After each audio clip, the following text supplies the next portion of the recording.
Alrighty, hi everybody, and welcome to CANSIDA's first ever live webinar supported by our good friends at CANSIDA. My name is Jill Clark. I'm the president-elect of CANSIDA, and I'm the athletic communications coordinator, at the University of Toronto. Our president, Ben Matchett, is coming from another meeting, and he'll be joining us soon. But to get things started, I'd like to introduce Connor Hood.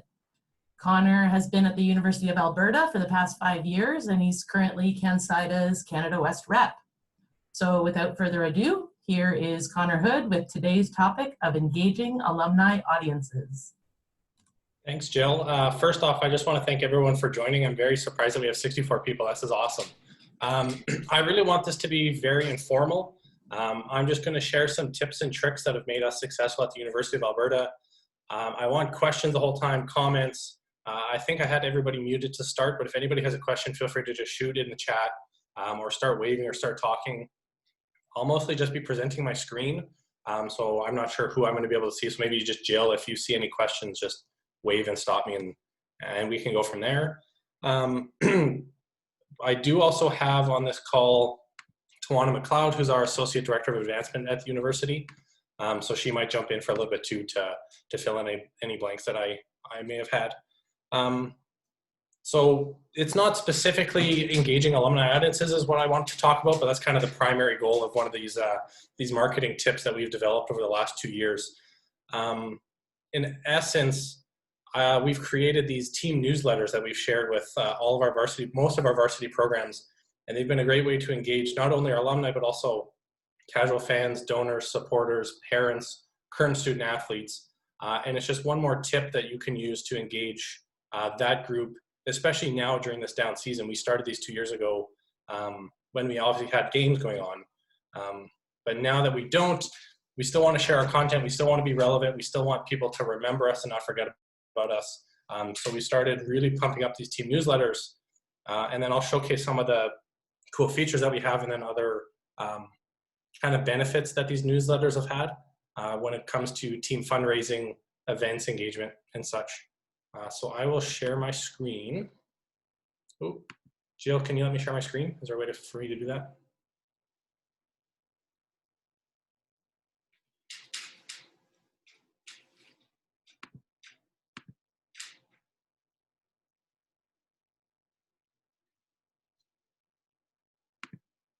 Okay.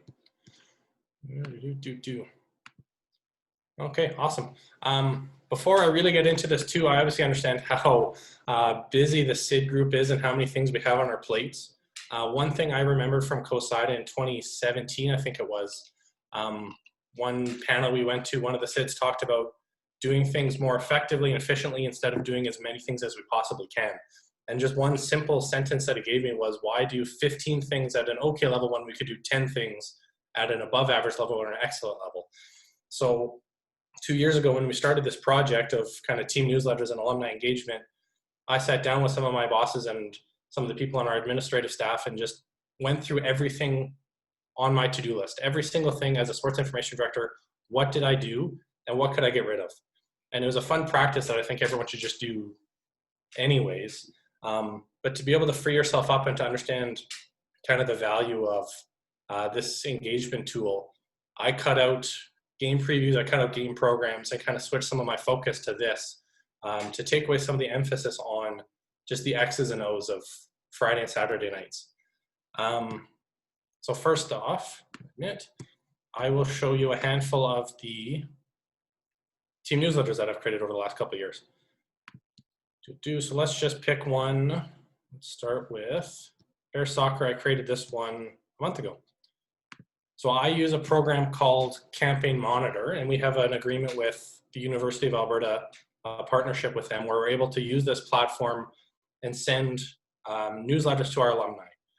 And the cost for it is actually quite cheap. When we partnered with Central, they were very keen on us as an athletic department communicating with our alumni, because our alumni as athletic alumni are much more engaged than just faculty of science, faculty of business. So they were very happy that we were kind of soliciting to our alumni group, looking for not necessarily donations, but just to get them more engaged with our programs. And that's kind of the key of this, is it's more of a,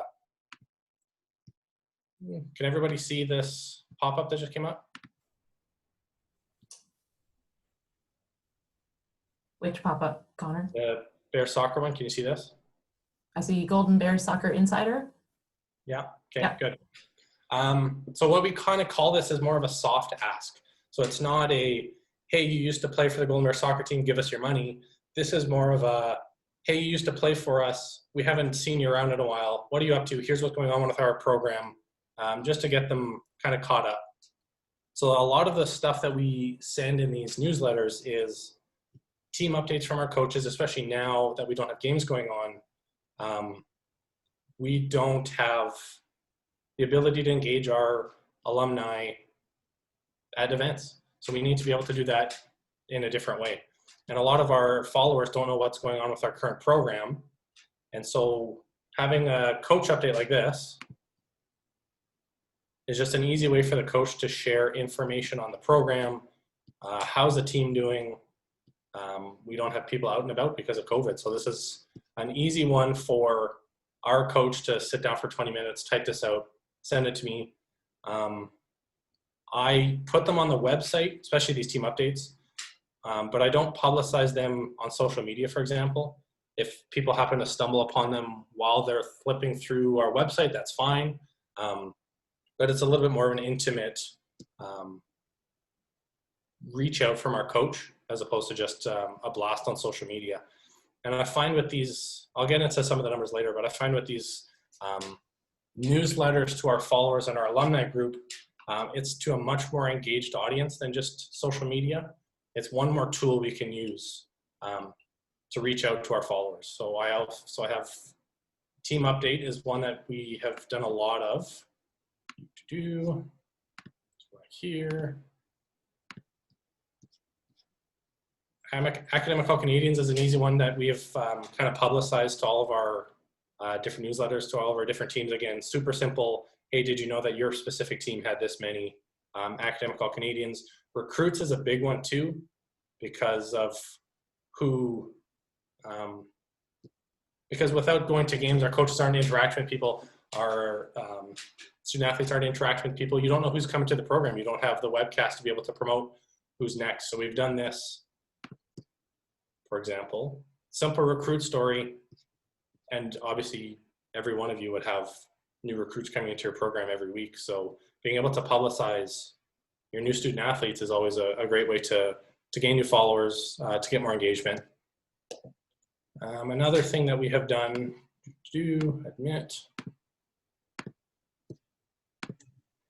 Sorry, Connor, the pop-up isn't showing. That's kind of what I figured. Can you go to the web browser view and open it up as a tab maybe? Is that better?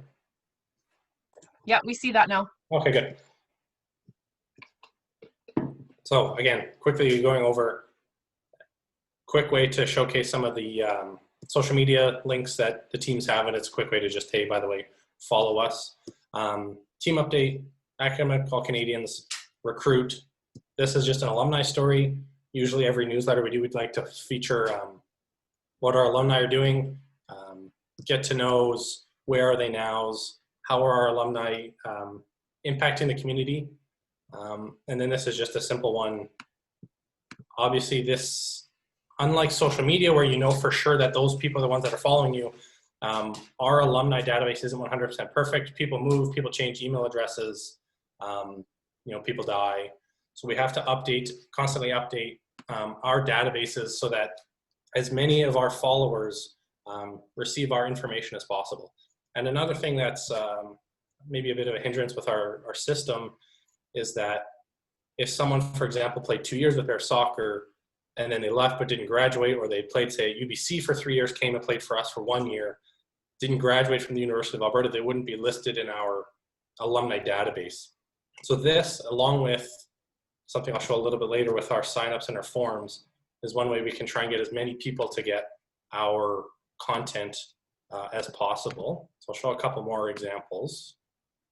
So this is a new one we did with Pandas Rugby. Click. And again, super simple graphics, super simple opening. Follow us on social media too. One thing that I found that has been really successful with these is calling them insiders. Our alumni seem to like getting information kind of before everybody else. It's not to say that I don't share this information on our social media accounts too, but I'd often share this information in our newsletters first. Our alumni, our followers, our fans kind of get that inside scoop. And then later on, I would share some of this stuff on social media. A great way to showcase some of the things that have already happened in the past with some Canada West Hall of Fame information. Current player spotlights have been really great just to get our groups more engaged on who's actually on the team, who are they outside of just a second-year fly half on the rugby team, for example. Another great example is Alumni Spotlight. So Danielle is on our Alumni Association, so it was good to kind of catch up with her. Allie, who was on this call, was kind of the one who made this rugby one as a rugby alumni. Information on the alumni executive, what's going on, how do I get more engaged? And again, this is more just soft kind of engagement that we like to call it. Instead of us just blasting our alumni, hey, we're broke, we need your money. Hey, come to our event. Hey, come to our event. Hey, we need your money. Just an easy way for us to let people know what's going on with our program, and so that when we do reach out with some fundraisers, activities for people to sign up for, it's not completely blind and out of the dark and out of nowhere that we're asking for their support. Obviously, this is mostly targeted towards our alumni because they're very engaged and should be a very engaged audience, but we've opened it up to just casual fans that have wanted to receive these newsletters. Obviously, your institutions, you'd be allowed to solicit to your alumni with newsletters, but to be able to do that to somebody who isn't your alumni, you need them to sign up for a form. For example, we've set up these forms on our website. Super simple way for Connor Hood, for example. I just love Golden Bears basketball and I want to know what's going on. I fill this in and I go on the back end of our website, get all that information and put it in our email lists for those newsletters. The one thing that you would need to do though, if you wanted to start this project, is you would need to use a program like a Campaign Monitor. There's MailChimp. There's quite a few different providers that do the same kind of thing. But the big one is that, let's see here. That if anybody who's signed up, alumni, fans, coaches, whatever, they'd have to be able to unsubscribe, which is at the bottom here. So anybody who does get this and they don't want to get it anymore has that option. So that goes along with Canadian anti-spam legislation that they're able to do that. One thing, and I've mentioned it quickly already, but with these email newsletters, our audience is a lot more engaged than social media. These are people that want information on our teams. They want to read more about it. Maybe they just want to quickly flip through a Bears soccer newsletter for 10 minutes and get all their information. Maybe they want to sit there for an hour and know what's going on with the program. So as I just flip through, I'll open the swimming one here. This was the first one we did. So this one, for example, had some more asks to it. Again, head coach recruit update. We recently transitioned our swim program with a new kind of model with a new head coach. So getting information from them was key, that we want to be able to tell our followers what's going on. And then this one, like I said, again, Academic All Canadians is an easy, super easy one to publicize. We did have a couple team fundraisers in this. So one thing that we found very successful with our programs is not necessarily 50-50 prize raffles, because those are a lot of work and don't often bring in as much money as you'd like. But team silent auctions have been incredibly successful for us. And I think a large part of that is because our alumni are more engaged. They're obviously seeing some of the content on social media, but having another way to connect with them has really been beneficial. And I find that social media can be somewhat passive in the content that we share. We hope they stumble upon it. We hope they like it, share it, comment. But there's no guarantee. Again, there's no guarantee they open the email, but a little bit more of an engaged audience. So the program we have used is BidBeacon for our online silent auctions. Not super expensive. To want to correct me if I'm wrong, but the benefit of doing these online silent auctions. Usually we do them for about a week. And obviously you can see we had this one that raised $6,000. Our soccer team raised almost $11,000. Our volleyball team here raised $21,000 just from their silent auction. And our football team raised $26,000 just from virtual silent auctions. And obviously a lot of those asks are from the teams, the coaches, the alumni presidents, the student athletes are the ones that are going out in the community and getting those asks for gifts. But being able to run those for your teams and having a place to do it, an online hub has been super beneficial. I just want to make sure I'm not forgetting anything. Connor, we do have a question in the chat. Oh yeah. How often are these sent out? Great question. So we started off this program hoping to do them once a month. Obviously that's a bit ambitious, especially for some of the bigger schools that have, 15, 20, 25, 30 programs. So we've kind of transitioned them more into quarterly emails, and they've been a lot more successful, especially now, no season, not a ton going on, no events to publicize. Doing them quarterly has been really good. And there's obviously no shortage of student athletes or alumni. You can feature coaches, assistant coaches, student kinesiologists, your varsity health staff that could be featured in these. So usually once every 3-4 months has been kind of the gold mine for sending these out. Awesome. And one more. What types of items are popular in the silent auction? Ooh, I'll flip through. Let's see. I think I can still open. Connor, I can speak to that a little bit too. Sure, go for it. Things that are very popular is your wine baskets, your alcohol baskets, sports memorabilia, things that are experiential in maybe not trips right now, that we haven't really posted any of that kind of experience-based ones, but things like gift cards that include gift cards, baskets that include gift cards, things like that are very popular. But your wine and your booze tend to be the top sellers, and then and unique things that you can't just go out and buy as well. So making the items feel and maybe are more valuable than what it would be like on paper if you could just go out and buy, would be how I would approach it. We've also done actually the first time we've done this in a silent auction.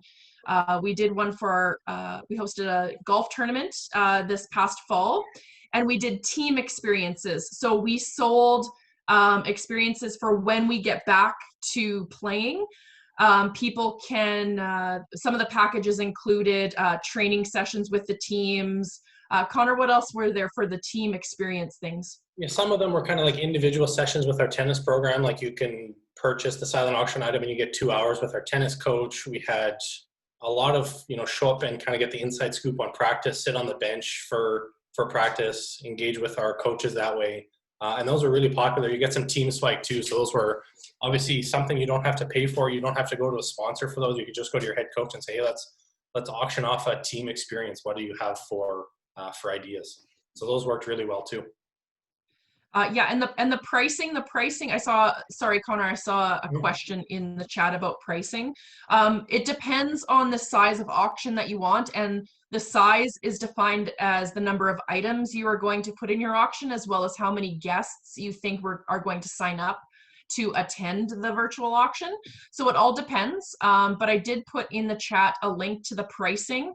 It is in US dollars, but at the end of the day, I think the most I've spent for a silent auction is about $250, because you can have add-ons if you feel like you need to add on more guests and things like that. If you know you're going to be doing a lot of auctions, I actually have a contact with BidBeacon, and they give me a little bit of a discount for buying multiple packages, Gala packages. So if anybody is interested, you can reach out to me and I can give you the name of their of the contact that I use. And then one of the things I kind of wanted to showcase is, you can see a quick snapshot here of how many people open our newsletters. Industry standard for newsletters, especially for kind of faculty, university, is 25 to 35%, which is one of the reasons that I think our central advancement and alumni office was so keen to work with us on this. is because our numbers absolutely shatter theirs. So any of our other faculties that send out information, if they get 30% open rate and 10% clicks, they're thrilled. And we're routinely getting 60, 70, 80% of our emails are being opened with 30 to 50% of those people clicking on some of our links. So even if they just happen to stumble through the email and read what's going on, that's great. But most of them are going back to our website. They're clicking on the social media icons. They're being driven back to other ways that we can kind of share our content. So for example, let's go to swimming. And one of the things, again, all of these providers do the same kind of thing, but they show a lot of really simple, quick data that you can get. So it shows what links that have been clicked. So it's an easy way for me to notice, okay, previews aren't working, let's kind of take these out of the newsletters, but alumni features are really working, so I'm going to do more of that. Or team updates are doing really well, but the student athlete profiles aren't doing as well. So it's an easy way to just quickly look at the last 3 or 4 newsletters that you sent and see what content is working. Obviously, you can see who's unsubscribed and see who's opened it. This one was opened by 52%. Let's go back here. Let's go this one, volleyball, 58%. Again, way above industry standards for how many people are opening our newsletters and engaging with our content. And I said it again, but again, we kind of just see these as soft asks, just a way to get people engaged with your program again before you go back to them and, you know, pitch some of the fundraising opportunities that you have. Obviously, we still need to raise funds, but I thought this is something that we have had success at the university. So this one was opened by 71%, so obviously doing quite well. But I just wanted to share this as a way for you all to have a little bit more value and more things that you could do to enhance your athletic department. So much of it is more than just, you know, game results, X's and O's, but what value does your athletic department bring to the community? What value does it bring back to the institution? And doing things like this that engage with kind of your fan bases has been really successful for us. One of the other things I wanted to showcase was. Sorry, Yeah. Connor, while you're Yep. doing that, I did have another question come in directly to me about BidBeacon. Go for it. So it was about the payment processing in the back end. So BidBeacon isn't the one that actually takes the payments for the silent auction items. What you do is you set up a Stripe account or a Square account, and the money goes straight into that. And so it doesn't go actually through BidBeacon. And the nice thing about BidBeacon is BidBeacon doesn't take any service fee on top of what you pay up front per transaction. So all it costs is the per transaction fee that Stripe or Square would take. And so that's been very beneficial, especially for our alumni associations who are using it, because that's all it costs them. I pay the upfront costs for BidBeacon. Our alumni associations run the fundraiser, and it goes straight into their bank account. So hopefully that answers your question about that. So one of the other opportunities that we've had, this goes back to one of the silent auctions that we had, but we've kind of expanded on virtual galas over the last 6 to 8 months. And one of them that did incredibly well was our Bears volleyball virtual auction. Our men's hockey team is looking at doing a virtual auction, and our men's football team also did a virtual auction in the fall. And the 2 that we've done have been incredibly successful. Our men's volleyball virtual gala raised over $30,000 in total, and I think our football one was around $75,000 that they raised. So every year, for example, our men's volleyball team does a art gala. Obviously, you can't do that with COVID, so we did a virtual art gala, and all we did was had our, if anybody knows Terry Danlick, our general manager now of our men's volleyball program, a very keen guy, and he was able to go out to our alumni community and our supporters and get performances and interviews and information from all of our different notable people associated with our program. And all we did was we had some, let's see here if I can find it. We shot some stuff with our host, and then we just put everything together, and it wrapped up nicely in this 1-hour session. So what we did is we sold tickets for this. and we just broadcasted it live on Facebook. So we sold tickets, I think it was for $50. You got entered into a draw and you got access to the silent auction, you got access to this virtual gala. And so on top of the donations, the ticket cost in the silent auction was over $30,000 we raised. And again, a lot of the work went to the team to get some of that content that we shared, but putting it together wasn't the biggest time consumer in the world. And obviously it did incredibly well. And our football one was very similar. Our coaching staff reached out to, notable former players, CFL athletes, former coaches, to get content from them, and it turned into a nice hour-and-a-half evening. They charged a little bit more for their virtual gala, but it obviously did quite well also. What has been the #1 click-through story item link? Our team updates from our coaches are usually the #1 thing, even if it is just 3 or 4 paragraphs from the coach on how things are going. Those usually do really well. Student athlete stories usually do really well as well. I'm trying to think of other things that have done well. Let me see if I can find another one here.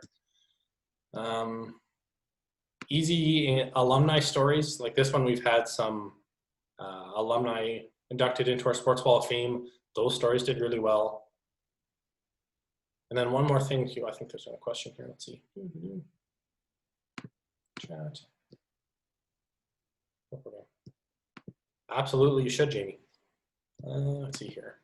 One other thing that has been really cool, and obviously this is something that would kind of overlap, not necessarily with alumni, but just with your respective departments, has been using this system to share information from our varsity health staff.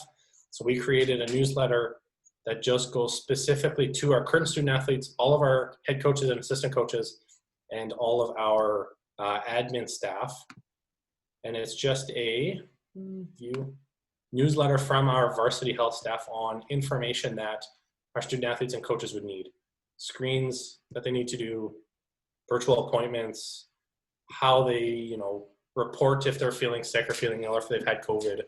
And obviously this is a different audience, but I wanted to share this too. And the numbers from these have been 80 to 90% of our athletes and coaches opening it, which has been a lot better than just your head varsity therapist sending an email to people hoping they read it. This way we can actually see who's opening it, or any coaches unsubscribing.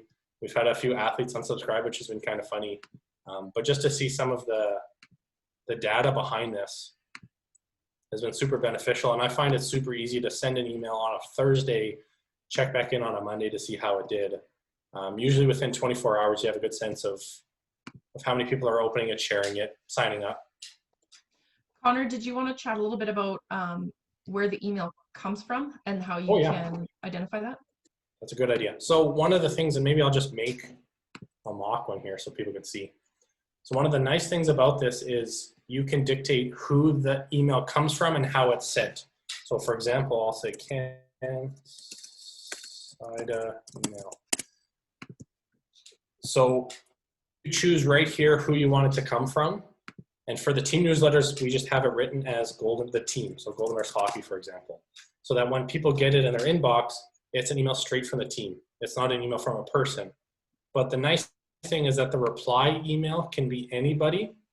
And what we do is have the reply email being our head coach. So I do the work in the back end, work with the coach and or our alumni association president on kind of the content that they want to share, put it together and have the reply address be the head coach. And our head coaches have loved it because a lot of people reply directly to the head coach just with their thoughts, their comments. They want to chat. They love it. So it's just an easy way for the people getting these to kind of connect again with our head coach more in an informal way. So that's been super beneficial. It's not coming from, no reply at ualberta.ca. It's coming, it looks like it's coming straight from the head coach, and that's who the reply email address would be. I think if there's anything else I'm forgetting.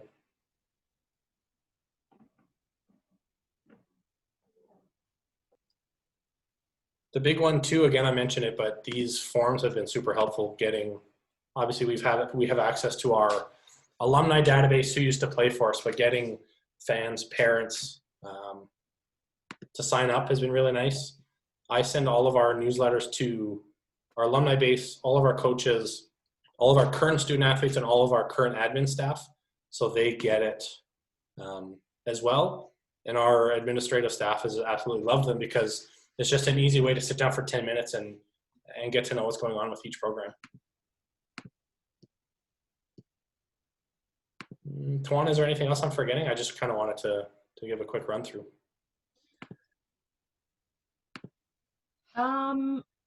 I think you have a question from Angela in the box. She just says, are there any other schools disconnected with their alumni advancement departments?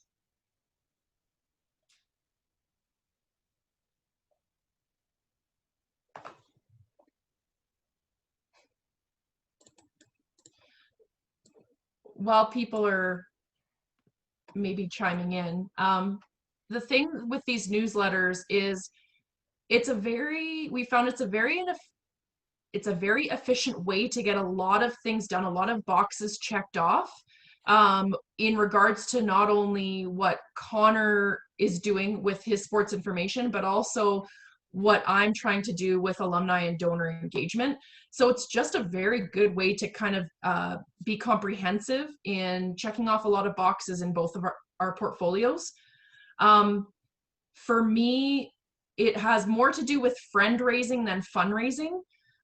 We have to start crafting a journey for everyone. That means alumni, donors, friends, sponsors that are connected with our program, to predispose them to stay connected in a way that they want to advocate for us, engage with us, support with us, and to keep on doing so. And this method has proven for us to be an efficient way to do this. I think it's brought, and Connor, maybe you can comment on how you feel maybe closer to working with the coaches and the alumni presidents because you're using these newsletters? Yeah, absolutely. And it's nice to, obviously, as you said, to connect with those people. But I find that I was guilty of taking advantage of our events as a way to engage with this audience, where people would show up on a Friday night for a game, come watch and leave, and that was it. This is a way to get them more engaged in what's going on with the program and take away the need of the event. Obviously, we use this as a way to publicize our events that are happening, but some of our alumni don't live in the city. We have followers and fans that watch on the webcast in Winnipeg, for example, and they're not able to come to our events, but they still want to be able to connect with our team. And then it's been nice to show this information to our coaches too, so that they appreciate and understand how important that alumni, donor, supporter base is to their respective programs.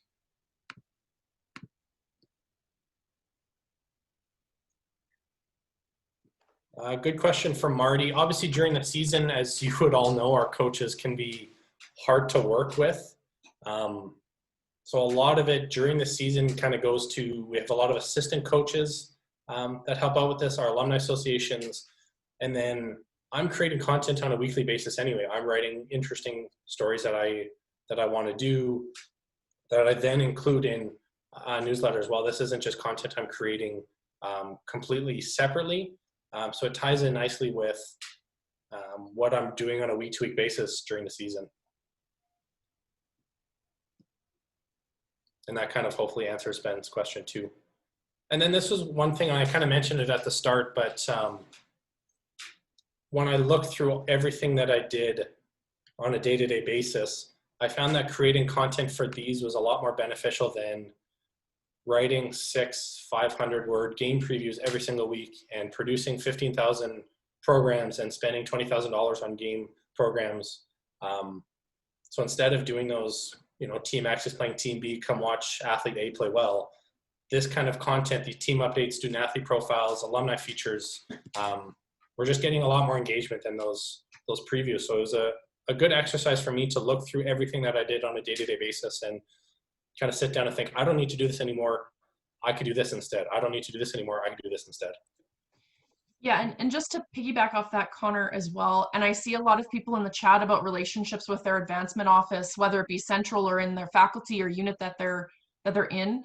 For me, this is a perfect tool that I can use to leverage the power of athletics and the athletics voice and the athletics story.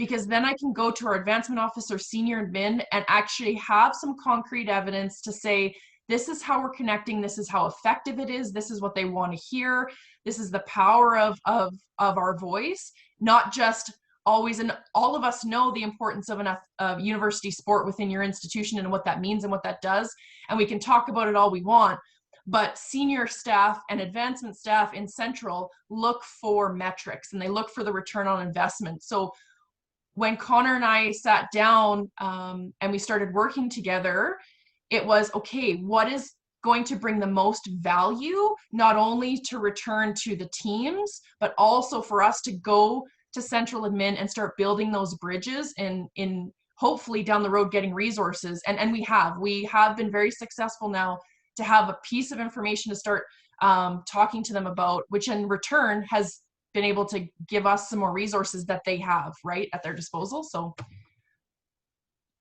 I don't want this to seem like this is also like a grand poobah, you need to do this, but I found this is one marketing tool that has been successful for us. Same as, you know, we're putting in a lot of resources into social media. We're still handling traditional media, the website, on-campus engagement. This is just one more tool that we can use to engage with a different audience, especially, and maybe Tawana could talk about this too, but a lot of the alumni and the people that give back to us are kind of that older generation. They're not the recent alumni that might be following us on social media. A little bit older, they're more established, they have some money to give back. They might not be the ones that are following us on social media. So it's just a different way to connect with those people. yeah, I mean, you guys would know best, this group, but the research that I've done, you know, email is still alive and well and thriving. It's one of the first things we check when we get up in the morning. It's not quote unquote a dead fish in terms of the communication world. And so yeah, I fully wholeheartedly believe that this has probably been one of the top 3 initiatives that we have started and done in terms of alumni and donor engagement. A good question from Kate. Usually once an email, once every other email, we include some sort of a fundraiser or an ask. Usually our standard one that we like to include in most of our emails is our Support the Sport program, which I'm sure most of you would have at your respective institutions. Adopt an athlete, how you raise funds for your individual programs. Usually that's a standard one that we include. Hey, by the way, did you know you can support an athlete by giving back here? Here's where your money goes. Here's why it's beneficial.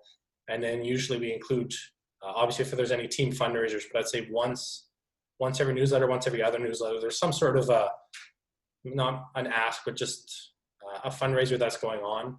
And I usually don't like it to be the top thing in a newsletter. I usually like to have it second or third so that when they do open it, again, it's not an ask right away. Hey, by the way, we need your money. It's, hey, did you know this is going on with our program? Here's a cool story on this student athlete that you might not have known. Oh, and by the way, we're doing this silent auction. And that doesn't also necessarily mean that we haven't done campaign-specific fundraisers through email appeals.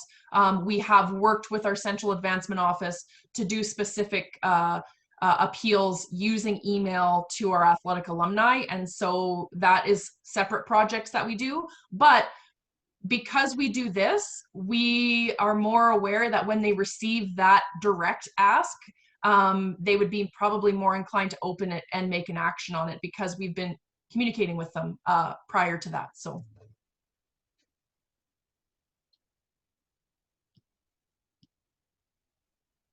Anybody have any more questions? Feel free to unmute yourself too if you have any questions that you want to chat about.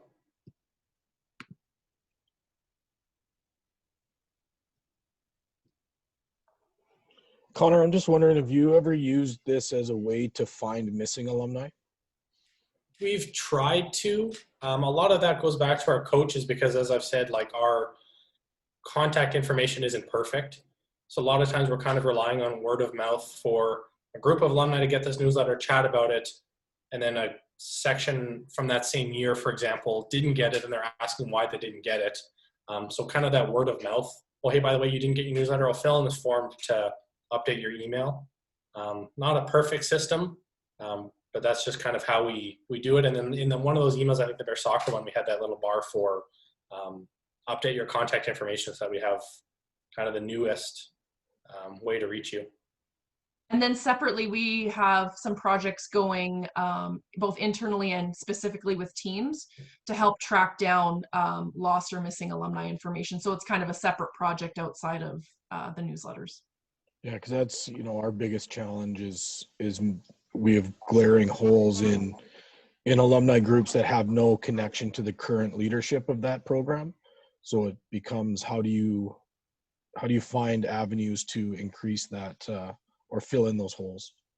Yeah, and maybe this is something Connor can talk to you about in another session, the process in which we've done with our coaches and trying to track down those missing people. Also, it just depends on the database that your university has, right? And how much information, identifiable information they have on your athletic alumni too. So yeah, so it can certainly be a challenge, but we have put in some projects in place that have been working fairly well. But it's always going to be a constant ongoing thing, and that's why the newsletters is a good piece, because you can add that in as a reminder for people to keep updating their information. Good question from Jordan. So we partnered with our university on this software called Campaign Monitor. And because we partnered with them, some of our costs are reduced. I forget the total cost, but I think last year for all of our newsletters to send these to people, I think it cost us like $900. So the cost for sharing these newsletters was really pennies. But there's so many different platforms that you could use. We used to use Constant Contact and Campaigner. There's MailChimp, there's Campaign Monitor. There's 5 or 6 different softwares that you could use. And this would be a good way to reach out to some people that are centrally in your university to see how are they communicating with their alumni from different faculties. Can you partner with them? What software are they using? So it'd be a good way to kind of connect with them and see what they're doing.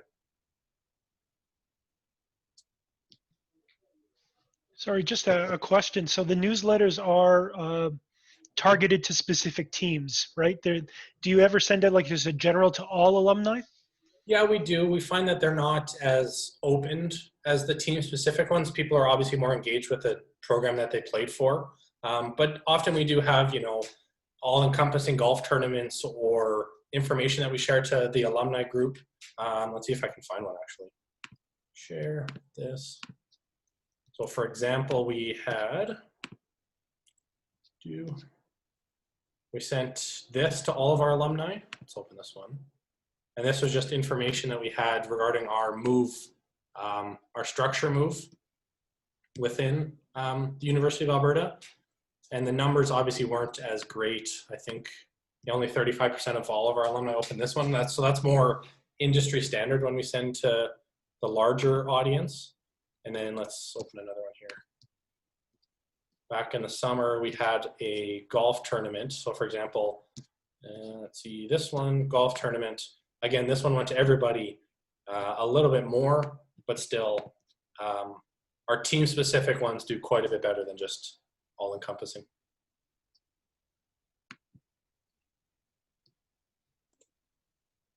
Connor, also, if I can add, the nice thing about these newsletters is that they are shareable, right? And so we do encourage our alumni associations, or however you guys are structured with your alumni groups, to share it with through their social media platforms and in their circles. And it's just a really great way to extend the reach beyond just the context that you have in your database. So.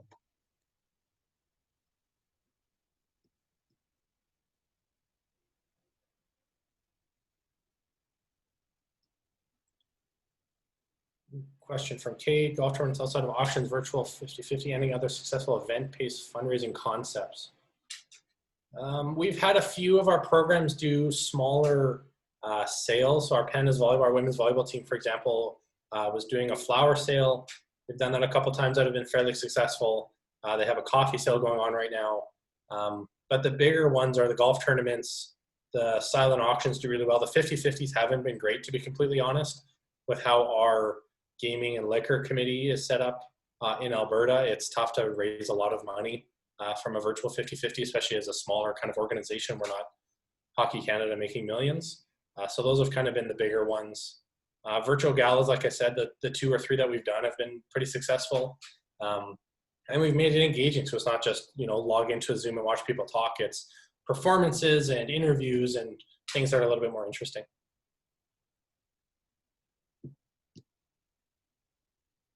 And I guess one more too, I don't know what people are doing for Shoot for the Cure, but I just found out yesterday our team is doing a fundraising walk. So the distance from here to where nationals would have been is 3,200 kilometers. So our team over a week is going to try and walk that 3,200 kilometers collectively and raise some money for Shoot the Cure that way. And Connor, if I can just jump in for 2 seconds on Shoot for the Cure, since you mentioned it. Yeah, I actually just got this morning from Coach Speedy a detailed list of what a number of your institutions are doing with respect to Shoot for the Cure in terms of virtual initiatives. So that will be included in our announcement that's slated to hopefully go out sometime early next week. There will be a summary as to what those different initiatives are, but there's a lot of different ideas like that in terms of virtual stuff. I've seen other ideas like different raffles and yeah, raffles and rewatch of games and other virtual kind of skills competitions and stuff like that. So there'll be a full list in there. Question from Angela.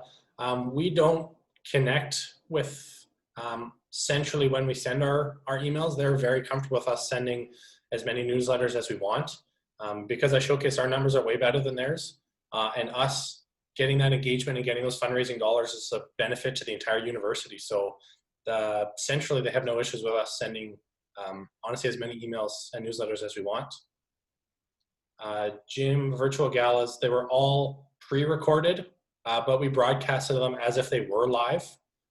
So we set up Wirecast through Facebook and streamed it as if it was live, but it wasn't. We had it pre-taped.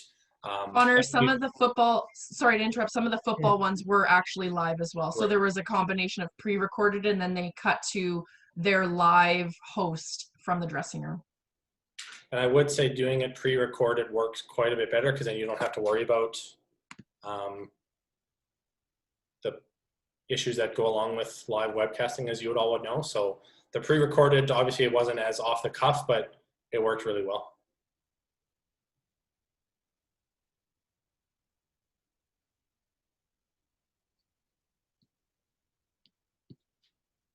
Anything else? Any other questions?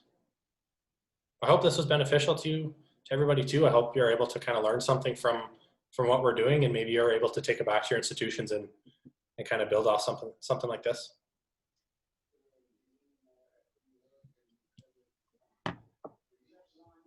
Ben, do you want to talk at all? Yeah, sure.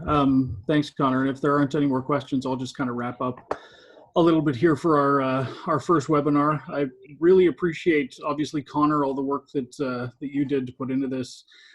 70 people showing up, I think, is awesome for our first one. So really appreciate all of you taking the time. Our goal is to provide these monthly, at least through the spring. We'll probably take a little bit of a break in the summer, but through the spring, monthly. Just a chance for us to kind of get together again and learn from each other. So if you have ideas of topics that would be of benefit to you, please feel free to reach out to myself or Connor or anyone else, your regional rep on the CANSIDA executive, and let us know if there's anything that you do have that would be of interest. The next one we're going to do is scheduled for February 25th. That's a Thursday. Same time, it'll be 2 p.m. Eastern. Mathieu from Laval is going to lead that one, and I believe that one's on COVID-related or content generation in COVID times. So things that that Laval has done to kind of pivot their content generation through this pandemic that we're all working through. So feel free to reach out again anytime if you have any questions. Really appreciate you all being with us, and hope you have a wonderful weekend. Yeah, thanks everyone. And if anyone has any questions or want to chat, feel free to shoot me or Tawana a note, and happy to help more. Thank you, everybody.